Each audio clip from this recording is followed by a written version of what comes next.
জানো, সে বিয়ার আসর থেকে পালিয়ে এসেছে অন্য একটা ছেলেকে হাঙ্গা করার জন্য। হাঙ্গা?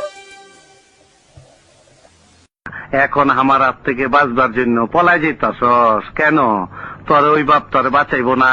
চৌধুরী সাহেব, আমি গরিব হতে পারি কিন্তু ছোট লোক নই।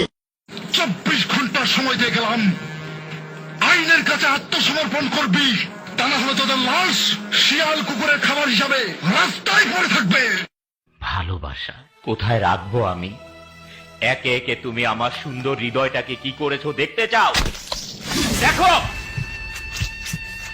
তুই জানোস না আমি কি জিনিস?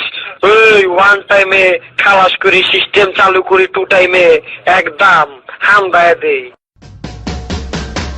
চৌধুরী সাহেব, আমরা ছোট হতে পারি, দরকার হলে কিডনি বিক্রি করে ওরা হাত খরচ চালাবো। কিন্তু বাবা, তোর কিডনি তো একটাই। আমার যমুনা জল দেখতে কালো, স্নান করিতে লাগে ভালো, যৌবন